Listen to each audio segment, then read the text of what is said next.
যখন আমি ঘুম থেকে উঠি তখন আমার সামনে আমার দেওর দাঁড়িয়েছিল। তাকে এই অবস্থায় আমার সামনে দেখে আমার তো গায়ের লোম খাড়া হয়ে যায়। আমি যাকে বাচ্চা মনে করতাম সে তো প্রাপ্তবয়স্ক মানুষের চাইতেও বেশি।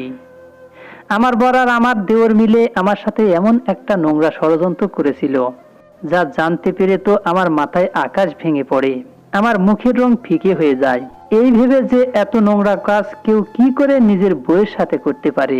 প্রায় মেয়েরই বিয়ের 1-2 বছরের মধ্যেই বাচ্চা হয়ে যায়, কিন্তু আমার বিয়ের 7 বছর পার হয়ে যাওয়ার পরেও আমার কোনো সন্তান ছিল না। এমন নয় যে আমি চিকিৎসা করাইনি বা সন্তানের জন্য চেষ্টা করিনি। যে যা বলতো তাই করেছি। আমি সব সময় চেষ্টা করে যেতাম।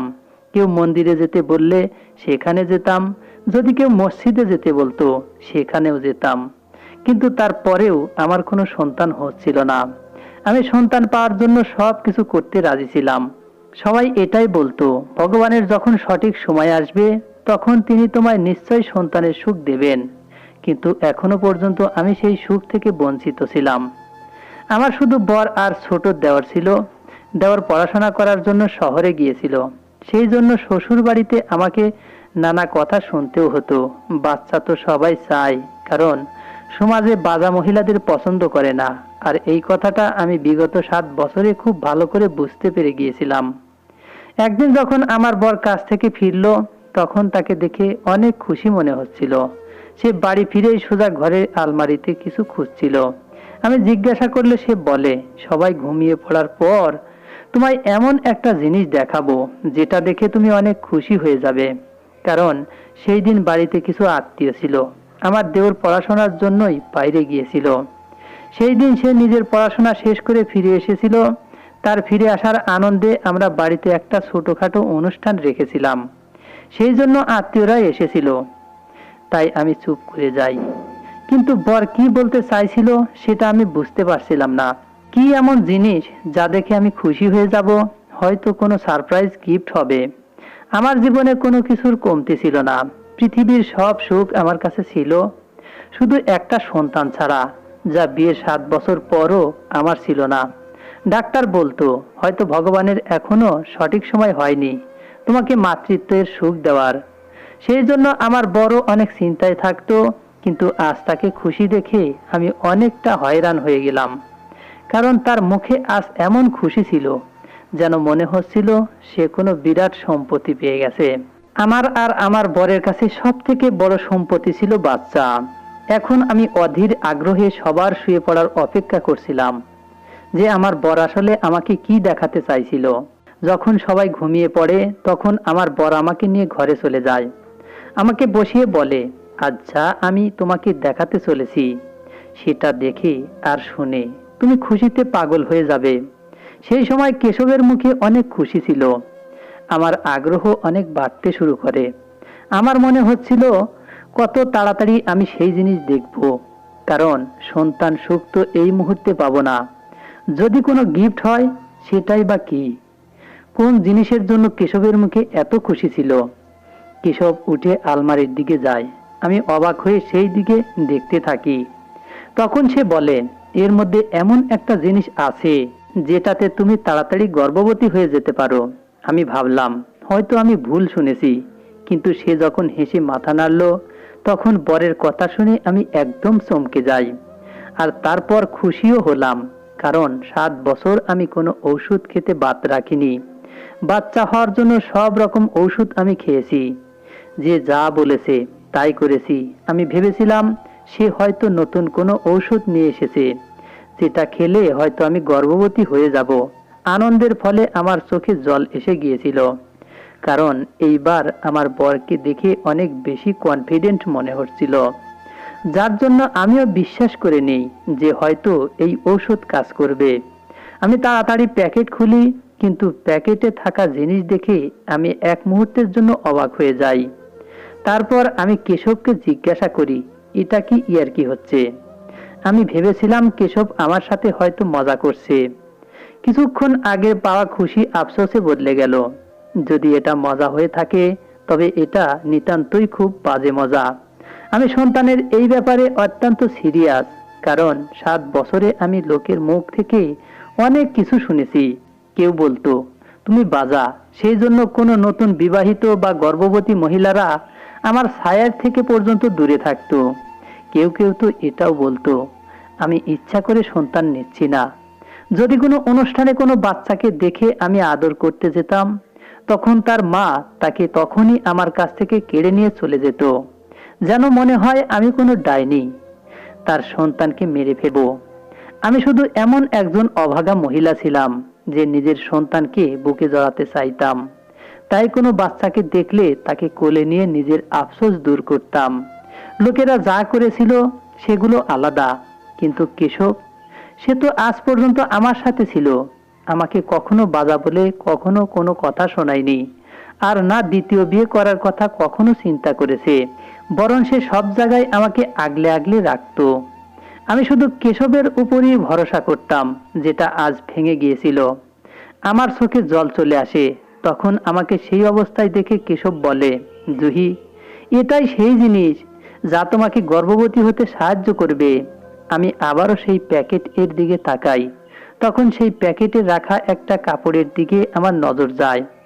খুব ভালোভাবে লক্ষ্য করলে বুঝতে পারি সেটা একটা লাল রঙের কাপড় ছিল।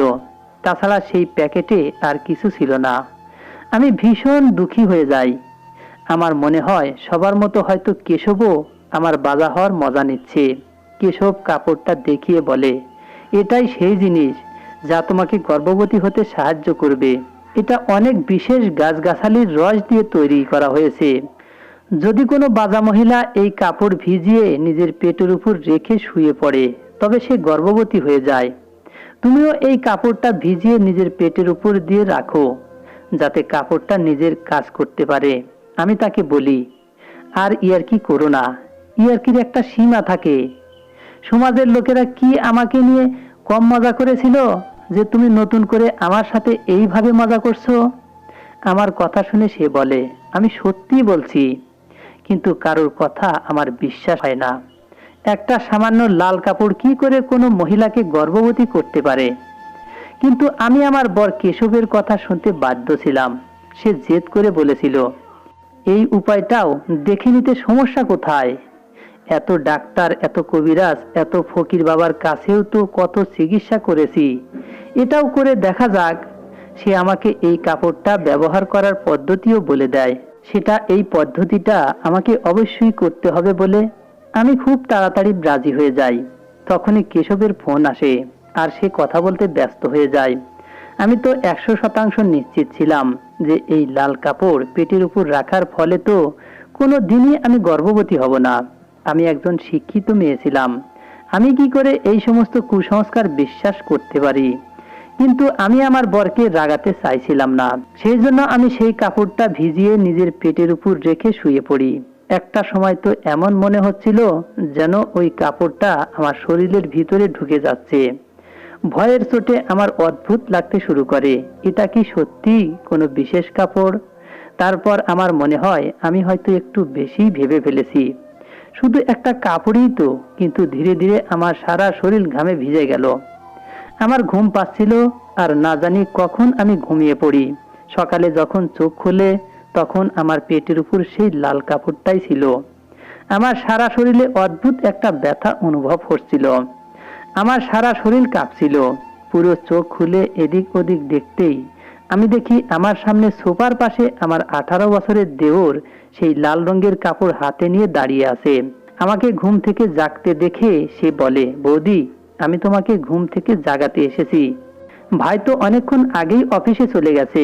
বাড়িতে থাকা আত্মীয়রাও উঠে পড়েছে। সবাই তোমার কথা জিজ্ঞাসা করছে। দেওরকে দেখে মনে হচ্ছিল সে যেন ঘাবড়ে আছে। এর আগে আমি এইভাবে কখনো আমার দেওরকে আমার ঘরে দেখিনি। আমি দেওরের কথা শোনার পর বাথরুমে চলে যাই। আমার কেমন যেন একটা অস্বস্তি হতে শুরু করে। কোনো কাজে ঠিক করে মন লাগছিল না। 2 দিন কাটার পর আমার শরীর খারাপ হতে শুরু করে। সন্ধেবেলা কেশব অফিস থেকে ফিরলে আমি কেশবের সাথে ডাক্তারের কাছে যাই। ডাক্তার আমাকে হসপিটালে অ্যাডমিট করে নেয়। ঘুমের ঔষধ দিয়ে রাতে আমাকে রাখা হয়, আর আমার অনেকগুলো টেস্ট করানো হয়। কিন্তু আমার তেমন কোনো রোগ ছিল না, যার জন্য আমাকে অ্যাডমিট করতে হবে। কিন্তু অবাক তো আমি তখন হই যখন পরের দিন টেস্টের রিপোর্ট আসে, রিপোর্ট দেখে ডাক্তার হেসে বলে, এই সময় এমন হওয়া খুব স্বাভাবিক, তুমি মা হতে চলেছ। আমি ভাবলাম আমি হয়তো ভুল শুনেছি। একটা কাপড় এমন কি জাদু আছে যে 2 দিনের মধ্যে আমাকে গর্ভবতী করে দিল। কিন্তু আমি অনেক খুশি হয়েছিলাম খবরটা শুনে। আমি বিশ্বাস করতে পারছিলাম না যে এটা কি করে সম্ভব। হয়তো এটা কোনো স্বপ্ন, কারণ যে খবরটা শুনতে আমার 7 বছর অপেক্ষা করতে হয়েছে সেটা শুধুমাত্র এই লাল কাপড়ের জন্য সম্ভব হবে, এটা আমি কখনো ভাবতেও পারিনি। আর এটার থেকেও হয়রান করার মতো কথা হলো, এই 2 দিন আমার বর আমাকে স্পর্শ পর্যন্ত করেনি। তাহলে এটা কি করে সম্ভব হলো? যাই হোক, আমার হয়রানি আর চিন্তার কারণে এই খুশিটা আমি নষ্ট করতে চাইনি। সেই জন্য আমি চুপ করে বাড়ি ফেরার জন্য রওনা হলাম। বাড়ি ফিরে কেশব আমার দেওরকে এই খুশির খবর শোনায়, কিন্তু না জানি কেন এই কথা শুনে সে খুশি হওয়ার বদলে দুঃখী হয়ে গেল। আমি লক্ষ্য করলাম তার মুখে একটা অদ্ভুত চাপার রাগ ছিল। এটা দেখে আমি একটু অবাক হয়ে যাই। আমি ভাবি যে আজ পর্যন্ত সে বাড়ির সব থেকে ছোট ছিল, তাকে সব সময় অনেক বেশি গুরুত্ব দেওয়া হতো। নতুন কোনো বাচ্চা আসার খবর হয়তো সেই জন্য তার খুব একটা পছন্দ হয়নি। সে হয়তো ভাবছে নতুন কেউ এলে তার গুরুত্ব কমে যাবে। এইভাবেই দিন কাটতে থাকে। কেশব ও খুব ভালোভাবে আমার খেয়াল রাখতে শুরু করে। সে সব কিছু ভুলে শুধু এই একটা খুশিতেই মেতে থাকতো। আমিও খুব খুশি খুশি ছিলাম। ধীরে ধীরে আমি একটা অদ্ভুত খবর শুনতে পাই, যা শুনে আমি একটু অবাক হয়ে যাই। এরকম লাল কাপড় ব্যবহারের ফলে শুধু আমি নই, বরং এখন পর্যন্ত 50 জন মহিলা গর্ভবতী হয়েছিল, যার মধ্যে আমিও একজন ছিলাম। আমাদের এলাকায় একটা দোকান অনেক বিখ্যাত ছিল, যেখানে এইরকম লাল কাপড় পাওয়া যেত, যেই কাপড় ব্যবহারের ফলে মহিলারা তাড়াতাড়ি গর্ভবতী হয়ে যেত। এবং আমার দেওর সেই দোকানে কাজ করত, যে দোকানে ওই কাপড় পাওয়া যেত। এলাকায় যে মহিলার ওই কাপড়ের দরকার পড়তো, আমার দেওর তাকে সেই কাপড় এনে দিত। একদিন আমার মনে হলো যে আমি তাকে জিজ্ঞাসা করি যে আসলে এই কাপড়ের এমন কি জাদু আছে যা মহিলাদের গর্ভবতী করে দেয়। আমার দেওর তো আমার সাথে কথা পর্যন্ত বলতে পছন্দ করতো না, আর তাছাড়া সে একটা বাচ্চা ছেলে ছিল। তার সাথে এই রকম একটা ব্যাপারে কথা বলতেও আমার লজ্জা করছিল। আমি গর্ভবতী হয়েছি 4 মাস হলো। হঠাৎই এমন একটা ঘটনা আমার সামনে এলো যা আমার রাতের ঘুম কেড়ে নিল। সেই দিন সন্ধ্যাবেলা আমি রান্নাঘরে ছিলাম। আমার বর অনেক চিন্তিত হয়ে বাড়ি ফিরে আর আমার দেওরকে লুকাতে শুরু করে। সে ঘাবড়িয়ে দেওরকে আলমারির মধ্যে লুকিয়ে রাখতে শুরু করে আর বলতে থাকে, যা কিছু হয়ে যাক, তুমি বাইরে বেরোবে না।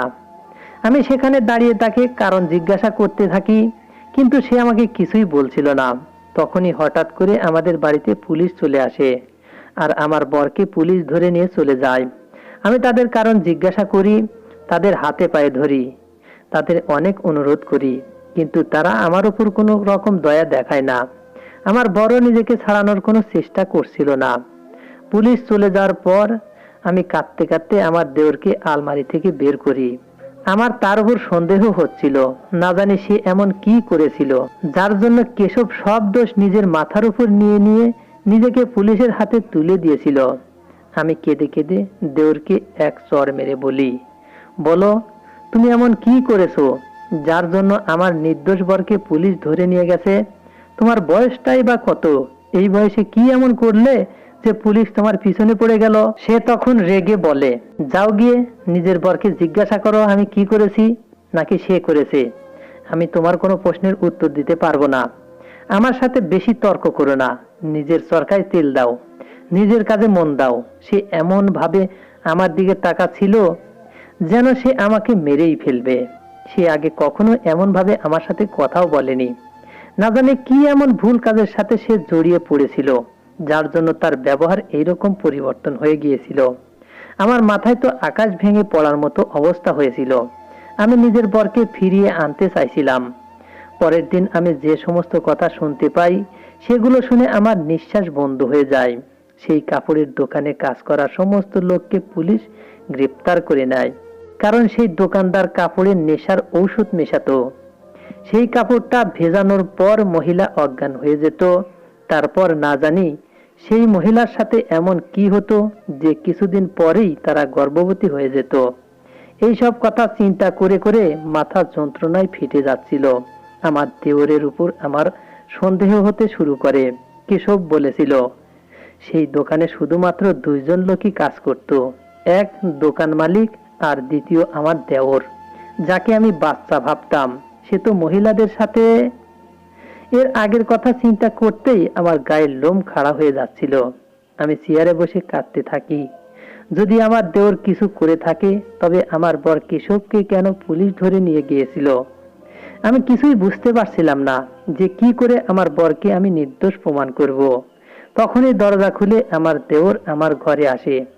তার হাতে একটা ব্যাগ ছিল, যেটাকে সে লুকানোর আপ্রাণ চেষ্টা করছিল। তারপর হঠাৎই জোর কদমে হেঁটে নিজের ঘরের দিকে চলে যায়। আমি বুঝে গিয়েছিলাম যে এই ব্যাগের মধ্যে এমন কিছু নিশ্চয় আছে, যা তার বিরুদ্ধে প্রমাণস্বরূপ কোনো জিনিস। যদি আমি পুলিশকে এটা দেখাতে পারি, তবে আমি কেশবকে নির্দোষ প্রমাণ করতে পারবো। আমি তার ঘরের জানালার দিকে আসি। জানালাটা একটু খুলে ভিতরের দিকে তাকাতে দেখতে পাই আমার দেওর সেই ব্যাগটা আলমারিতে রাখে এবং আলমারিটা লক করে চাবি একটা ড্রয়ারে রেখে দেয়। যখনই রাত হয়, আমার দেওর গভীর ঘুমে ঘুমিয়ে পড়ে, তখনই আমি সাবধানে তার ঘরের আলমারি থেকে ব্যাগটা বার করে নিয়ে ঘরের বাইরে চলে আসি।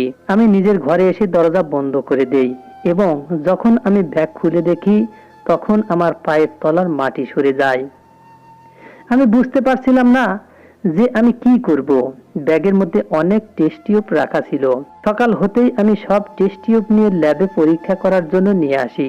যখন টেস্টের রিপোর্ট দেখি, তখন আমার হুঁশ উড়ে যায়। এরকম যে কখনো হতে পারে, সেটা আমি স্বপ্নেও কখনো ভাবিনি। কিন্তু নিজের সন্দেহ যাচাই করার জন্য যখন নিজের আর সেই মহিলাদের টেস্ট করাই, যারা সেই কাপড় পেটের উপর রাখত, টেস্টে যে রিপোর্ট আমাদের সামনে আসে, সেটা দেখে আমি আঁতকে উঠি। আমাকে নিয়ে মোট 50 জন মহিলার পেটে আমার দেওরের সন্তান ছিল, যাকে আমি বাচ্চা মনে করেছিলাম। সে না জানি কবে থেকে এই সব নোংরা কাজ করছিল। এলাকার সেই মহিলা ডাক্তার, যিনি আমাকে এক রাতের জন্য হসপিটালে রেখেছিল, সেও এই কাজের মধ্যে জড়িত ছিল। সব মহিলা সেই ডাক্তারের কাছে যেত, কারণ সেই দোকানে কাপড়ের পাশাপাশি সেই মহিলা ডাক্তারের কার্ডও দেওয়া হতো। এই সব কথা আমার দেওর পুলিশকে বলে, কারণ সেই সমস্ত প্রমাণ আমি পুলিশের হাতে তুলে দিয়েছিলাম, যাতে আমি আমার বরকে নির্দোষ প্রমাণ করতে পারি। কিন্তু আমার আফসোস তখন হয় যখন আমি জানতে পারি এই কাজের মধ্যে আমার বড় জড়িত। যখন পুলিশ সেই মহিলা ডাক্তারকে গ্রেপ্তার করে, তখন জানা যায় এই সমস্ত কর্মকাণ্ডের মূল কাণ্ডারি সে। কারণ সে কোনো ডাক্তার নয়, সে একজন সায়েন্টিস্ট। আর সে আমাদের দেওর এর উপর প্রথম পরীক্ষা করেছিল এবং সে সফল হওয়ার পর এই সমস্ত প্ল্যান তৈরি করে।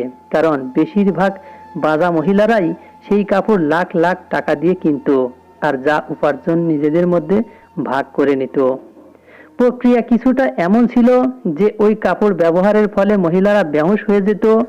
কাপড়টি ব্যবহারের ফলে শরীর খারাপ হতে শুরু করত, মাথা ঘুরতে শুরু করত, আর সবাই সেই মহিলা ডাক্তারের কাছে যেত আর তাদের টেস্ট টিউব বেবির প্রক্রিয়া করানো হতো।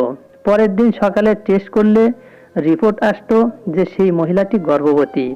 আমরা বোকার মতো সন্তান পাওয়ার আশায় এই ঘটনাকে সেই কাপড়ের জাদু ভেবে ভুল করতাম আর নিজেদের বরবাদ করে দিতাম। আমার নিজের উপর অনেক ঘৃণা হচ্ছিল যে এত শিক্ষিত হওয়ার পরেও কি করে আমি এই সমস্ত ব্যাপারকে বিশ্বাস করতে পারলাম। হয়তো সবাই ঠিক কথাই বলে যে পয়সা আর সন্তান, এই দুটো পাওয়ার মধ্যে শুধুমাত্র ভগবানের হাত থাকে। বন্ধুরা, আমাদের এই গল্পটি যদি ভালো লেগে থাকে, লাইক, কমেন্ট, শেয়ার ও সাবস্ক্রাইব করে আমাদের পাশেই থাকবেন। ধন্যবাদ সবাইকে, ভালো থাকবেন।